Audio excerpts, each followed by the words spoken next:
आज हम मोशन में जिस चीज का रिवीजन लेंगे दैट इज रोटेशनल मोशन।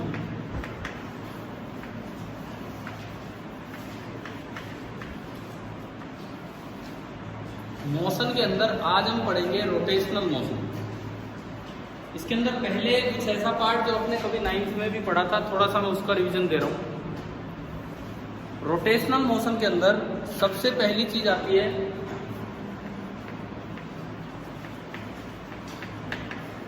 मैंने पढ़ाया था 9th में, आपको थोड़ी देर में याद आ ही जाएगा, प्रिंसिपल ऑफ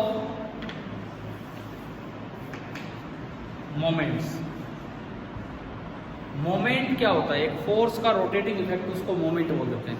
तो सबसे पहली चीज आती है प्रिंसिपल ऑफ मोमेंट। क्या है इसको समझते हैं। ये सिंपल एक रोड है, मासलेस रोड, लाइट रोड है, लिवर बोल देते हैं इसे, मासलेस रोड। और ये एक पॉइंट है जिसके अबाउट ये रोटेट कर सकता है। एंड अगर आपको कुछ याद आए तो इस पॉइंट को बोल देते हैं फल्क्रम। और यहाँ पे परपेंडिकुलर डायरेक्शन में एक लोड अटैच किया जाता है, वेट रखा जाता है इस पे। ये F1, इसको हम बोलते हैं लोड। दूसरी साइड से आप कोई एफर्ट करते हो उसको बैलेंस करवाने का कि ये गिरे ना। ये F2, दरअसल लोड ज्यादा होता है, कम फोर्स लगा के ज्यादा को बैलेंस करना, यही काम होता है। और इसी के लिए प्रिंसिपल ऑफ मोमेंट का यूज किया जाता है। This is effort. ये फल्क्रम पॉइंट से ये जो डिस्टेंस है, this is D1 and this is D2। D1 को हम बोलते हैं लोड आर्म एंड D2 को आप बोलते हैं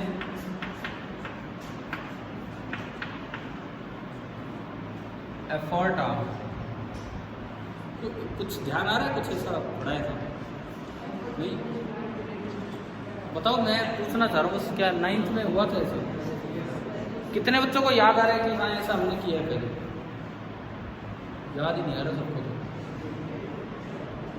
कोई बात नहीं, छोड़ो।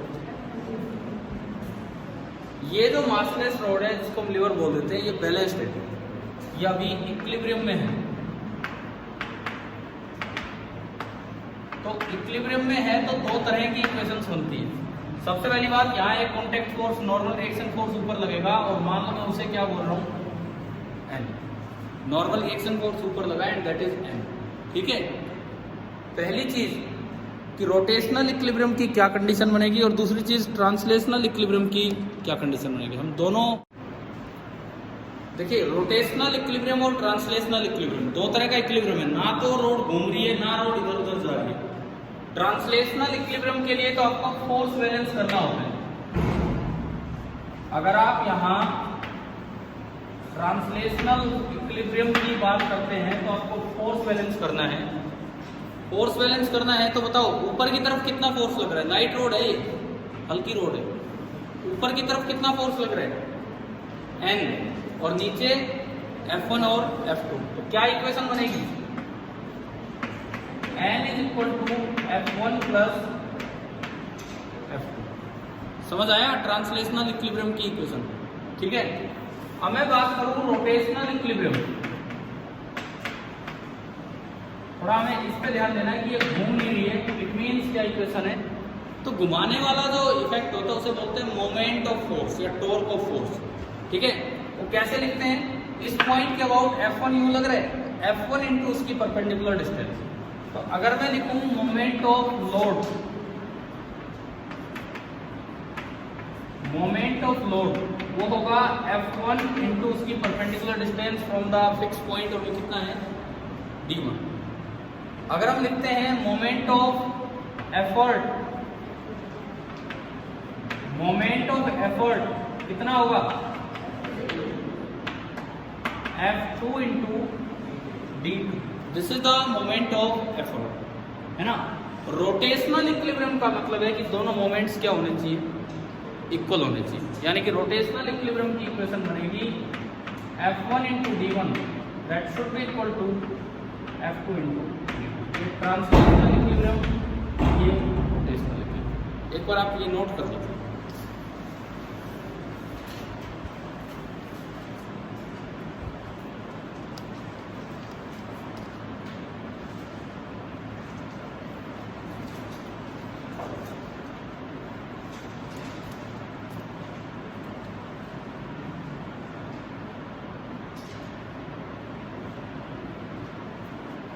ये जो रोड होती है इसको अक्सर हम लीवर बोलते हैं, लीवर, वायु वाला लीवर नहीं।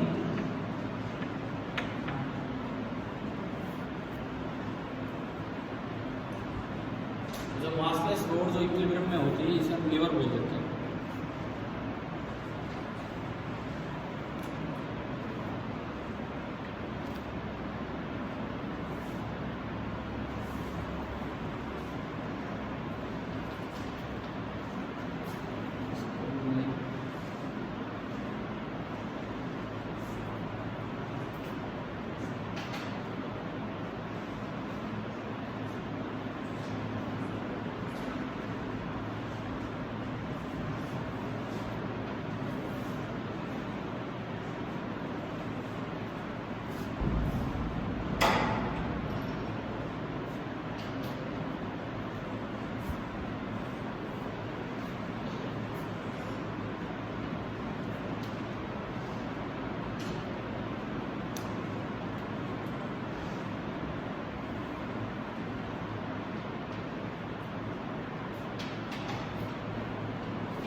चलिए आगे बढ़े। अब बताओ ये ध्यान आ रहा है, ऐसा कुछ पढ़ा था हमने भाई? हो सकता है मोशन में ना पढ़ाओ, लास्ट में पढ़ाओ, अभी तो पढ़ा हुआ है रोटेशनल मोशन में रखा। ठीक है, सवाल आ सकते हैं। अब मैं बताता हूँ किस तरह से आते हैं, किस तरह से आ सकते हैं। जैसे ये लीवर कहाँ कहाँ यूज होती है लीवर? जैसे सीसॉ अरेंजमेंट होता है। सीसॉ किसे बोलते हैं? झूला होता है, देखा है? शीशा नहीं कह रहा मैं, शीशा नहीं कह रहा। सीसॉ जो अरेंजमेंट होता है वो देखा होगा ना आपने, दोनों साइड बैठने का होता है और एक रोड रहती है सीधी, है ना। उस तरह के अरेंजमेंट में यूज होता है। अब मान लो एक सीसॉ अरेंजमेंट है, यहाँ लिख देता हूँ वर्ड। एक छोटा बच्चा गया है अपने पापा के साथ झूलने, ठीक है। क्या ऐसा हो सकता है कि दोनों अलग अलग बैठ जाए झूल ले? हैं, हो सकता है। उस पर तो अगर पापा बैठ गया तो बच्चा उछल के गोदी में जाएगा, वो तो हो ही नहीं पाएगा, है ना। बनेगी नहीं बात।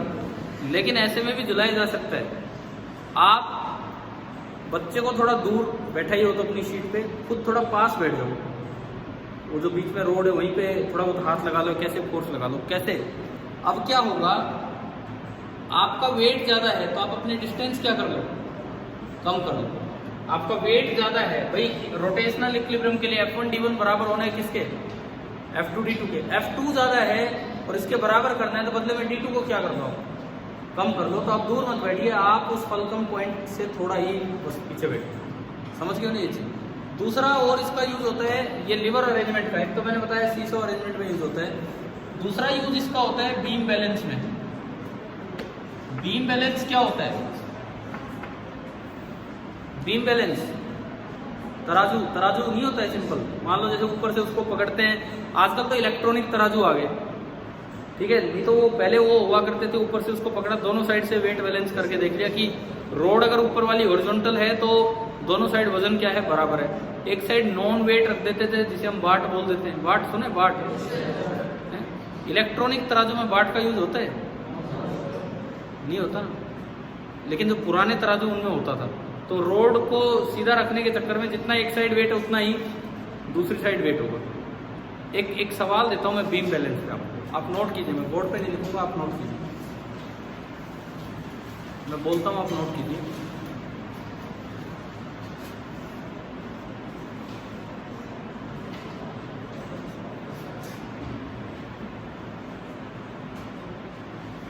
देखिए क्वेश्चन ये है, the mass of an unknown object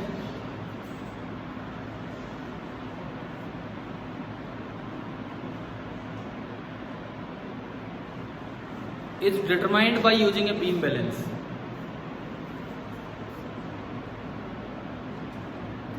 Is determined by using a beam balance.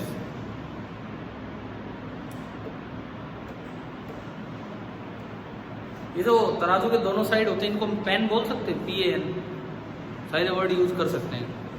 तो यूं लिखो आगे, when the object is put in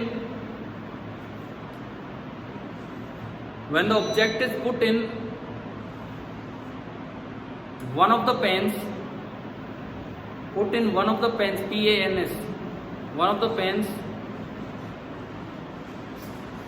the reading obtained is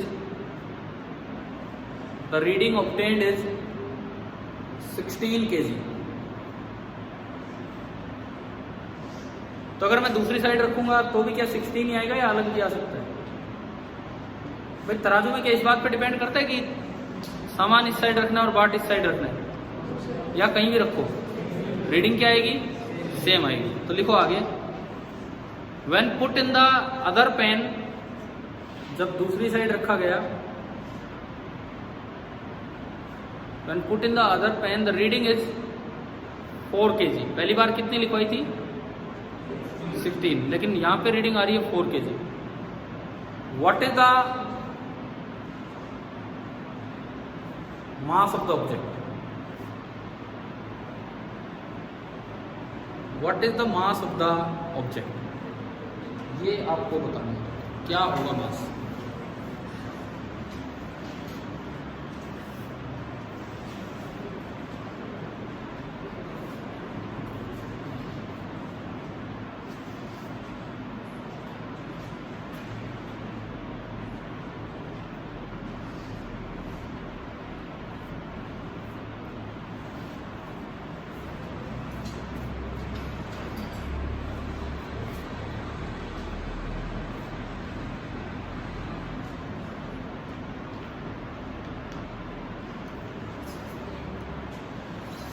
पहली बात क्या है, पॉसिबल है कि एक साइड रखा तो इतनी रीडिंग दिखा रहा है, दूसरी साइड इतना? क्या क्या क्या मतलब ये जो साइड में रस्सी लटकी है उसकी या ऊपर वाले की? ऊपर वाले की। मतलब ये फॉल्टी तराजू है, एक दिक्कत है इस तराजू में, है ना। तो अब वो देखते हैं हम, प्रिंसिपल ऑफ मोमेंट्स पे ही ये बेस्ड है एक सवाल। करवाऊँ मैं या आप कर रहे उठ रहे? आ गया 8 आया, कैसे किया? ठीक, देखिए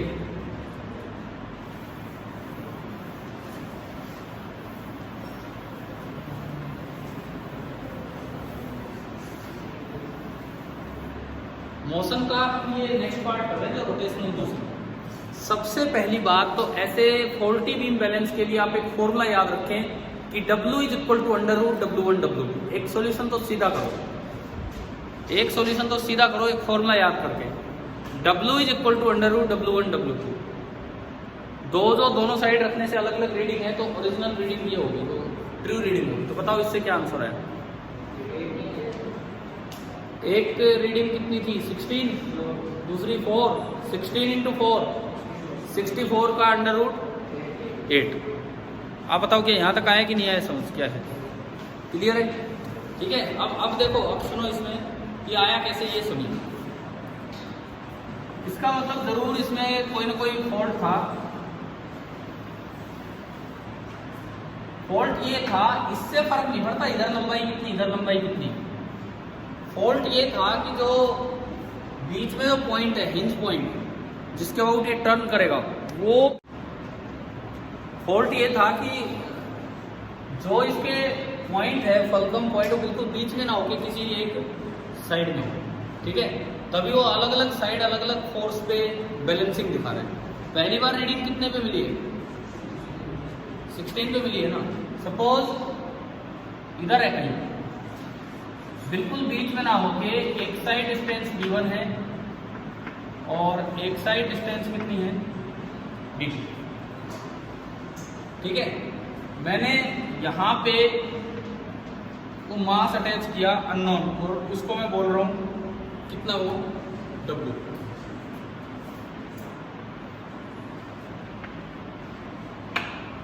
और मेरे को दो वेट रखने पड़े, दो मास रखने पड़े, एक W1 और एक W2। बताओ, जब उधर रखा है तो इधर 8 kg रखना पड़ेगा कि 16 ना, 4 या 16?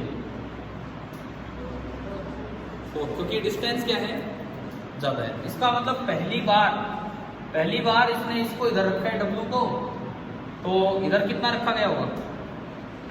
16 kg, और तब जाके बैलेंस हुए, ठीक है, तब जाके बैलेंस हुए। कैसे? इधर तो वेट है 16g, या मैं कहूं m1g, और इधर जो वेट लग रहा है दैट इज mg, m है जो मुझे निकालना है। और इक्विलिब्रियम है, रोटेशनल इक्विलिब्रियम, तो क्या इक्वेशन बनेगी प्रिंसिपल ऑफ मोमेंट से? प्रिंसिपल ऑफ मोमेंट से इक्वेशन बनेगी mg into d1 is equal to m1g और इंटू d2। पहली बार बनी है इक्वेशन, है ना। नेक्स्ट टाइम आपने इंटरचेंज किया, भैया 16 ज्यादा इसलिए क्योंकि डिस्टेंस कम है, प्रोडक्ट सेम रखना है। नेक्स्ट टाइम आपने इंटरचेंज किया तो यहाँ पे तो आपने W तो कर दिया इधर जो मास है वो, और इस साइड मास रखना पड़ा है दूसरा मास, जो कि कितना है? 4 kg दिया है ना। तो इस बार इधर वेट होगा m2g, कम है, और उधर वही वेट है जो पहले इधर था, कितना? mg। फिर से टॉर्क बैलेंस, मोमेंट बैलेंस करो, क्या इक्वेशन बनेगी? m2g into d1 is equal to mg into d2। देखो यार, कई बार ऐसे तराजू से बेवकूफ़ भी बना जाते हैं लोग। देखो दुकान पे तो ऐसे तराजू कम मिलते हैं, जो चलते फिरते कोई चीज़ बेचने आते हैं वो ऐसे तराजू रखते हैं अपने साथ, तो बेवकूफ़ भी बना जाते हैं। कैसे? वो जो फलक्रम पॉइंट होगा बिल्कुल बीच में ना करके साइड में कर देते हैं। अब देखो, असल में ये जो मास है ये 16 kg से तो कम है और 4 kg से ज़्यादा है, लेकिन एक बार ये रीडिंग दे रहा है 16 kg और एक बार दे रहा है कितना? 4 kg। वो ऐसा फॉल्टी तराजू लाएंगे और उस साइड रखेंगे जिससे कि आपकी रीडिंग 16 आए। रीडिंग 16 आ गई, मान लो आप कोई सामान खरीद रहे हो, तो आपको तो लगा कि आपने कितना किलोग्राम सामान खरीदा है? 16 kg। पैसे आपने उतने के दे दिए, जबकि असल में वो सामान क्या था? थोड़ा कम था। या फिर आप मान लो कबाड़ी को सामान बेच रहे हो, तो कबाड़ी आपका सामान का वजन कम दिखाना चाहेगा कि ज़्यादा? बताओ, कम दिखाना चाहेगा ना। तो इसको इस तरह रख लेगा कि वो रीडिंग कितनी आ रही हो? 4 kg, क्योंकि इस बार वो आपको पैसे देगा। समझ रहे हो कि कैसे बेवकूफ़ बनाया जाता है? मतलब आपको नहीं, मतलब किसी को भी, कि इस तरीके से ऐसे बैलेंस से बेवकूफ़ बनाया जा सकता है। तो ऐसे में अगर आपको चेक करना हो ना, तो उससे यूँ कहो भाई एक बार इंटरचेंज करके दिखा, ये जो रीडिंग आई है इंटरचेंज करके दिखा कि दोबारा वही है। इंटरचेंज यूँ नहीं, उसने यूँ पकड़ दिया घुमा के कर दिया। बेवकूफ़ तो कोई कैसे भी बना सकता है। इंटरचेंज करने का मतलब है कि वो इधर की चीज़ इधर रखो इस तरह से, तब जाके पता लगेगा कि भाई क्या हुआ है क्या नहीं। समझ गए हो? अब देखो, मुझे d1 d2 नहीं पता, तो मैंने इक्वेशन 1 से इक्वेशन 2 को बैलेंस किया ना, डिवाइड किया। अगर मैं इक्वेशन 1 से इक्वेशन 2 को डिवाइड करूं तो d1 से d1 गया और d2 से d, g m/m2। इक्वेशन बनी m/m2 बराबर m1/m, m square is equal to m1 m2, और यहां से m कितना हो गया? अंडर रूट ऑफ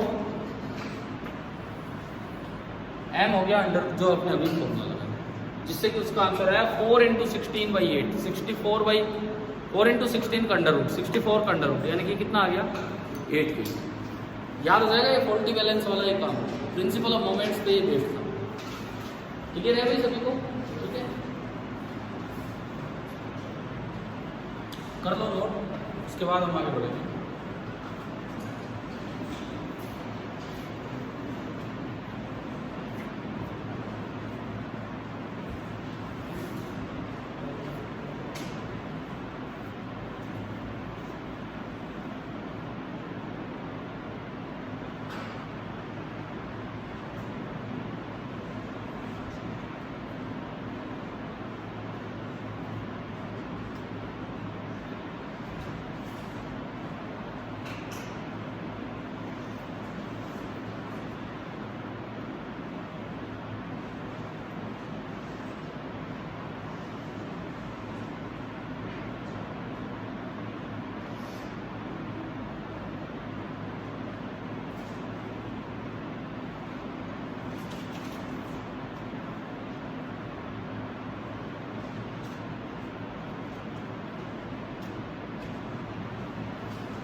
अब हम इसमें थोड़ा इन्वॉल्वमेंट करेंगे एनर्जी का। हालांकि रोटेशनल मोशन है तो जैसे काइनेमेटिक्स की इक्वेशन होती है, अगर आप किसी चीज को एच हाइट ऊपर से रिलीज करते हैं तो नीचे पहुंचता है √2gh स्पीड से, है ना। तो आप काइनेमेटिक्स मोशन वाली इक्वेशन से भी ला सकते हो या फिर एनर्जी कंजर्वेशन से भी। तो कुछ उस तरह के काम पे चलेंगे रोटेशन में। ज़्यादा नहीं हो गया?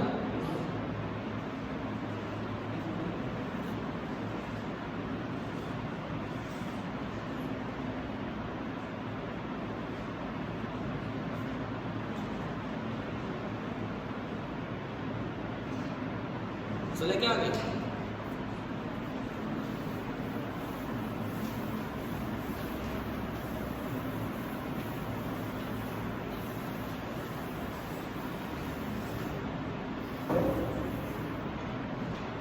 जैसे मान लो एक रोड है, एक लाइट नहीं, मास है उसका m, और उस रोड को रिलीज किया गया है एक एंड हिंज करके।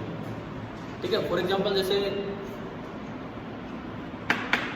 इस तरह का सवाल है, ये एक रोड है, इसका एक एंड हिंज है, लेंथ है इसकी l, मास है इसका m, लेंथ l है और मास m है, और इसको इस पोजीशन से, हॉरिजॉन्टल पोजीशन से क्या किया गया है? रिलीज किया गया। हॉरिजॉन्टल पोजीशन से इसको रिलीज किया गया। ठीक है, तो रिलीज करते ये रोड यूं आएगी नीचे। अब जब ये रोड इस जगह आएगी तो कुछ स्पीड गेन कर चुकी होगी। एक टर्म डिफाइन होती है एंगुलर स्पीड,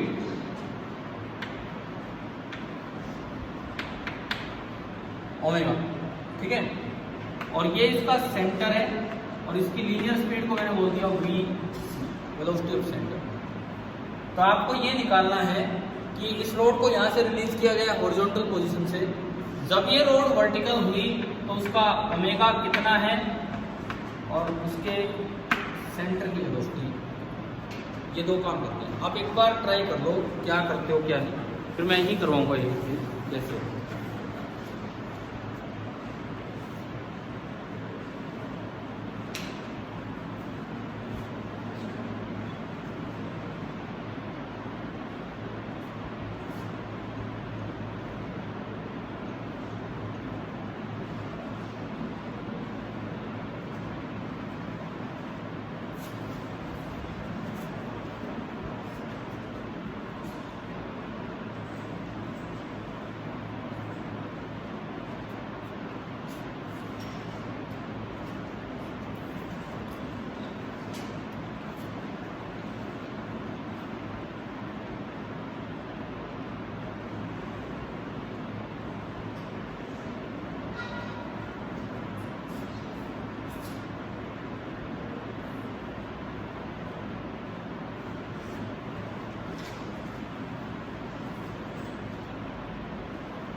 क्या आपने कभी मोमेंट ऑफ इनर्शिया सुना है, पढ़ा है?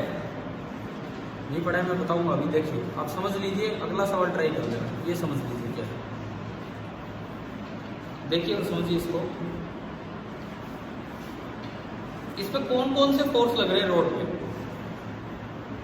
भाई हिंज ने कोई फोर्स लगाया होगा, अगर हिंज ने कोई फोर्स लगाया है यहाँ तो उसका तो वर्क है नहीं, क्योंकि उस पॉइंट का तो डिस्प्लेसमेंट ही नहीं हो रहा है, तो वर्क डन कितना है? 0। उस पॉइंट का तो डिस्प्लेसमेंट ही नहीं हो रहा है, इसलिए यहाँ का जो वर्क है वो तो बिल्कुल 0 होगा, है ना। और वेट, दूसरा फोर्स है वेट। वेट कैसा फोर्स है? कंजर्वेटिव। कंजर्वेटिव फोर्सेस जब लगते हैं तो क्या मैकेनिकल एनर्जी को कंजर्व करवा सकते हैं या नहीं? बताओ, बोलो हाँ कि ना, पता है ना ये। इसका मतलब यहाँ एनर्जी कंजर्वेशन वैलिड है। अब एनर्जी कंजर्वेशन लिखना है तो आपको ना एक लेवल को 0 लेवल मानना होगा। लेट, ये हमने माना कि ये है 0 level of GPE, gravitational potential energy का 0 लेवल। तो आप कुछ चीजें लिखो। पोटेंशियल एनर्जी इनिशियल वॉल्यूम कितनी? 0, बिल्कुल सही, क्योंकि सारी रोड ही 0 लेवल पे। काइनेटिक एनर्जी इनिशियल रिलीज किया है तो कितनी? 0। अब मैं आता हूं इधर, पोटेंशियल एनर्जी फाइनल, ये ढंग से बताओ। आप देखो, हमने बताया कि कोई रोड हो, चेन हो, यूनिफॉर्म हो, सारे मास को समेट के कहाँ रख दिया कीजिए? सेंटर पे। लेकिन ये तो 0 लेवल से नीचे है, तो पॉजिटिव कैसे होगी एनर्जी? माइनस कौन बोलेगा? Minus mgl/। आगे समझिए। अब ये बताओ, आप ये लिखना आता है कि नहीं आपको? काइनेटिक एनर्जी, एक रोटेटिंग रोड की काइनेटिक एनर्जी लिखनी हम जानते हैं या नहीं? एक रोटेटिंग रोड की काइनेटिक एनर्जी लिखनी हम जानते हैं या नहीं? बताओ, आती है कि नहीं? कोई फॉर्मूला नहीं पढ़ा होगा मे भी, या हाफ आई ओमेगा स्क्वायर जैसा कोई फॉर्मूला आया है? आया पहले कभी? बताया था? कोई नहीं, मैं दोबारा बता रहा हूँ, सुनो। जब कोई चीज ट्रांसलेशन में होती है तो पोटेंशियल एनर्जी, काइनेटिक एनर्जी होती है हाफ mv²। ऐसे ही जब कोई चीज रोटेशन में होती है, रोटेशनल काइनेटिक एनर्जी का फॉर्मूला होता है हाफ आई ओमेगा स्क्वायर। मास की जगह आई आ जाता है, और आई को हम बोला करते हैं मोमेंट ऑफ इनर्शिया, और ओमेगा तो एंगुलर स्पीड है। मोमेंट ऑफ इनर्शिया वैसे तो डिटेल में +1 में आएगा मोमेंट ऑफ इनर्शिया, लेकिन रोड वाले क्वेश्चंस के लिए तो आपको कुछ बातें याद करनी पड़ेंगी। ये एक्सिस पे डिपेंड करता है।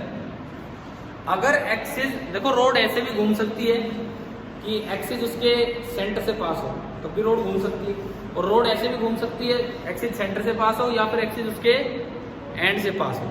अगर रोड के एंड से पास होगा तो रोड ऐसे घूम जाएगी जैसे इसमें घूम रही है, और सेंटर से पास होगा तो भी घुमा सकते हैं आप। क्लियर ना?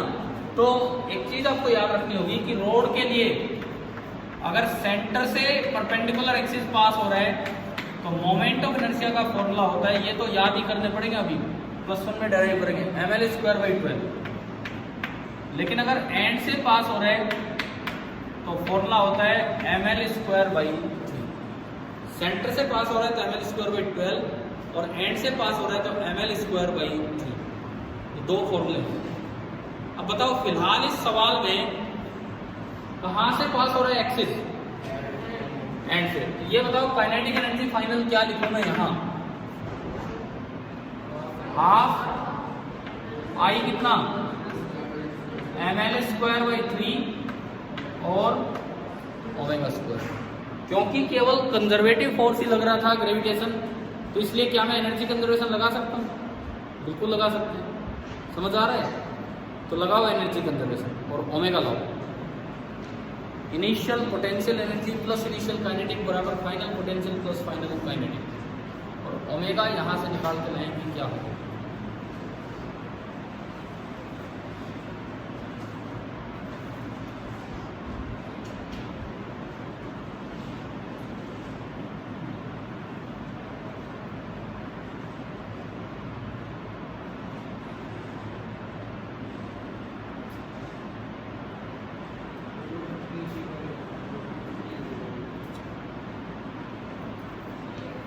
देखते हैं मैं भी सही हो।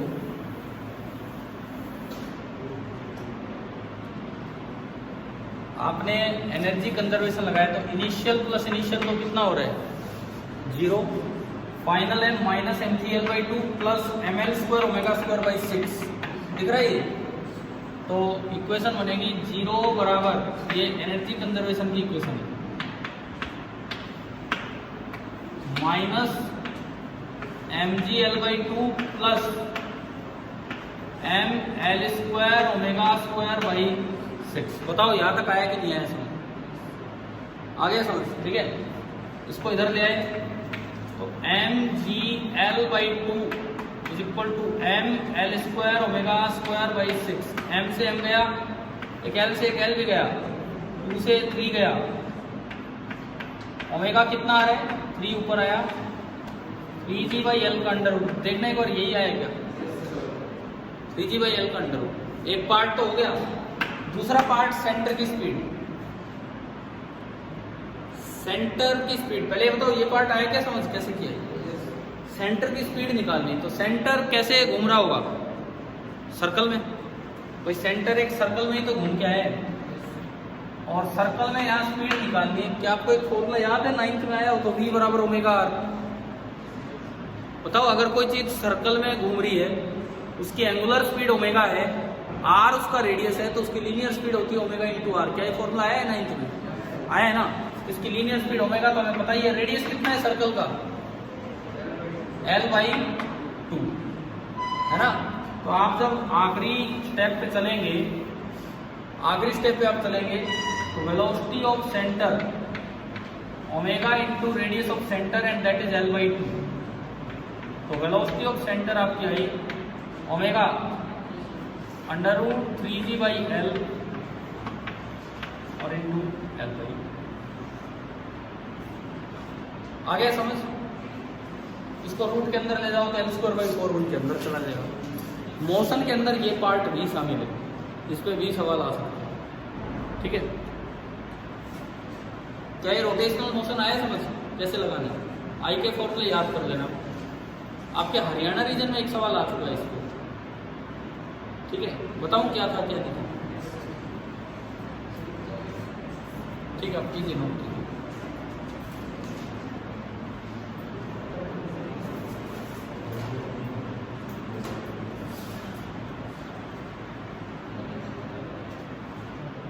कौन सी बुक है?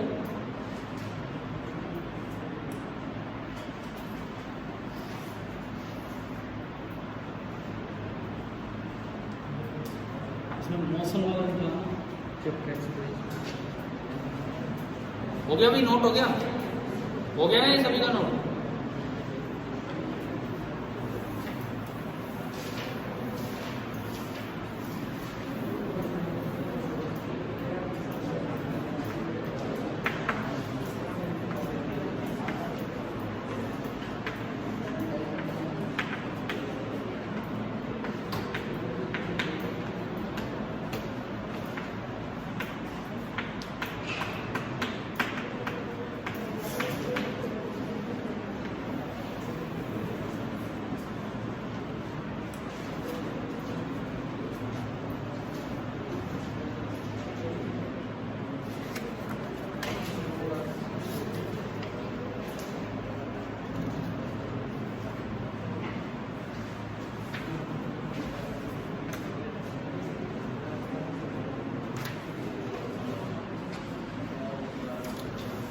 अलग है क्या?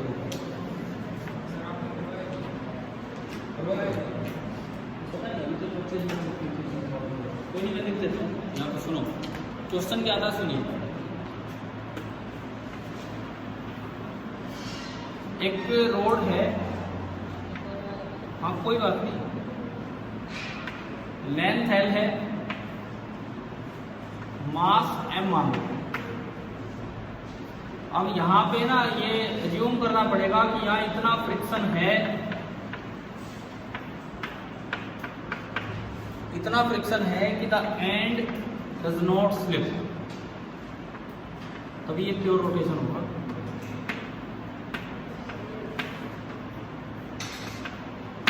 The end does not slip मिला है क्वेश्चन।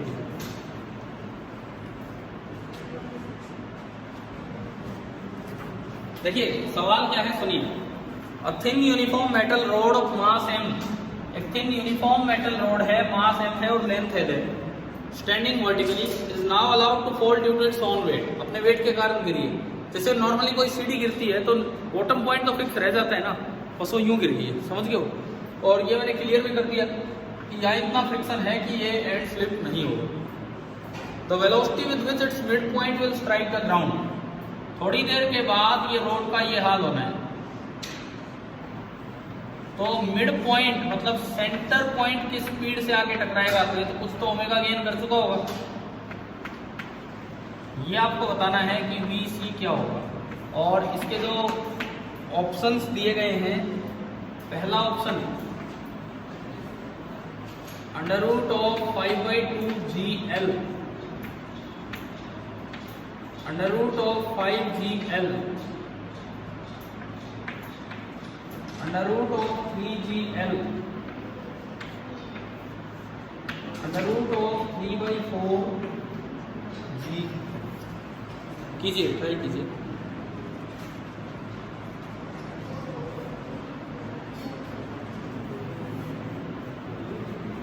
फोर्थ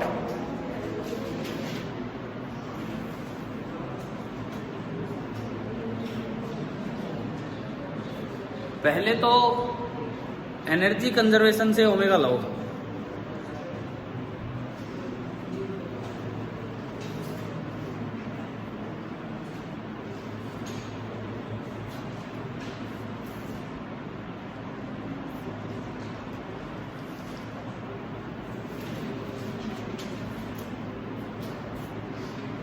जीरो लेवल किसको माना इस बार?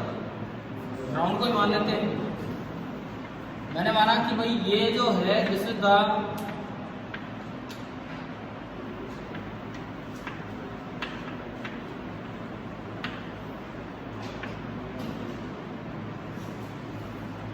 Zero level of GE. तो इनिशियल पोटेंशियल एनर्जी कितनी है? शुरू में रोड वर्टिकल है तो इनिशियल पोटेंशियल एनर्जी सारे मास को समेट के सेंटर पे रखा और जीरो लेवल से ऊपर है, तो इनिशियल पोटेंशियल एनर्जी कितनी? mgl/2। जस्ट ये यूं लगा लो कि मौसम स्टार्ट हुआ है तो काइनेटिक एनर्जी इनिशियल में कितनी बोल सकता हूं? 0। फाइनल पोटेंशियल एनर्जी ये ग्राउंड पे आ गया, ग्राउंड पे आ गया तो final potential energy 0 and final kinetic energy फिर दोबारा वही किसके अबाउट घूम रही है? सेंटर के अबाउट कि एंड के अबाउट? एंड के अबाउट। तो हाफ इंटू आई ml²/12 की ml²/3? ml²/3। सबसे पहले क्योंकि जो फोर्स लग रहे हैं, एक बार बताओगे इस पर कौन कौन से फोर्स लग रहे हैं? मुझे ढंग से बताओ कौन कौन से फोर्स लगे हैं इस पर?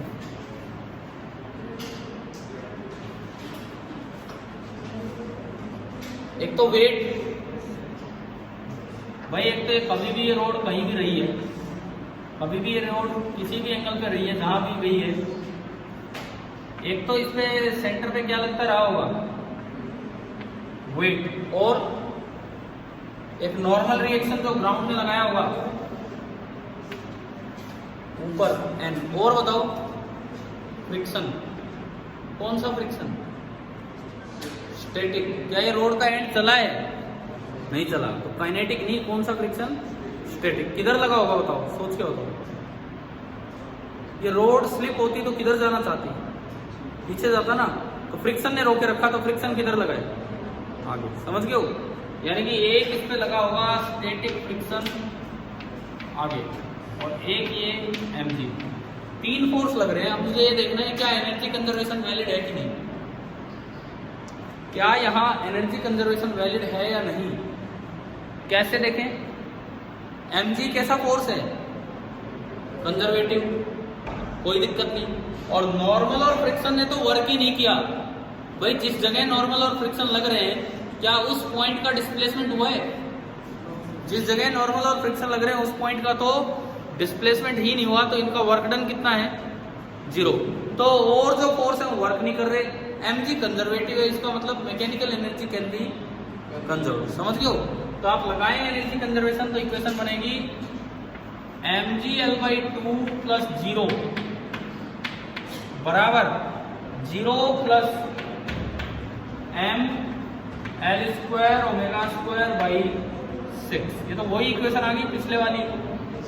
यहां से ओमेगा कितना आया, कैल से एल गया, ओमेगा शायद वही आ रहा है ना, √3g/l। ओमेगा आ गया √3g/l। तो वेलोसिटी ऑफ सेंटर क्या होगी, सेंटर कितने रेडियस में घूम गया है, l/2। Velocity of centre this is equal to omega into r, omega into l/2। तो आंसर आएगा √3g/l और इंटू l/2। अब इनमें से चार में से कौन सा ऑप्शन है, इस l/2 को अंडर रूट के अंदर कर दो l²/4 बना के। अगर आप l²/4 बनाओगे तो एक l से एक l कैंसिल और 4 अंदर जाएगा तो ये 3/4। तो आपका आंसर आ गया क्या, D। देखो अब एक और चीज है, सुनो। 2015 हरियाणा रीजन में ये वाला क्वेश्चन आ गया। अभी पिछली साल आपको पता है सबको, सर्किट में वो इनफाइनाइट नेटवर्क आया था ना पिछली साल। और मैंने आपको ये भी बताया था कि एक सिंगल स्टूडेंट 2 दिन पहले वो डाउट पूछ के गया था, बताया था शायद हमने आपको। एक बच्चा तो उसे तो आंसर ही याद था। और मैंने 12th में वो करवाया था, हालांकि 10th मेरे पास लास्ट ईयर थी भी नहीं। फिर भी कई बार ऐसा होता है कि यार यूँ सोचे एनटीएससी में पता नहीं इतना भी आएगा नहीं आएगा, लेकिन वो आ गया, इनफाइनाइट नेटवर्क आ गया। इसीलिए कल हमने पुलिस सिस्टम पढ़े थे, क्या इनफाइनाइट पुलिस सिस्टम भी कर लिया है ना, क्योंकि इसमें ना कोई लिमिट नहीं है। अब चैप्टर का नाम है मोशन और ये 2015 में क्वेश्चन किस पे आ रहा है, रोटेशनल मोशन। चैप्टर का नाम है मोशन, क्वेश्चन आ रहा है रोटेशनल मोशन पे, मतलब जिसमें मोमेंट ऑफ इनर्शिया का भी यूज हो रहा है। कोई बच्चा ये कर जाए तो भाई हो जाएगा, नहीं करके गए तो नहीं, ठीक है। तो इसीलिए कल इनफाइनाइट पुलिस सिस्टम पढ़ा, क्या वो समझ आ गया सभी को, क्लियर है ना वो सब। तो ऐसा कोई भी सवाल आपके इसमें आ सकता है, ठीक है। आगे नेक्स्ट टाइम पर, ठीक है, थैंक यू।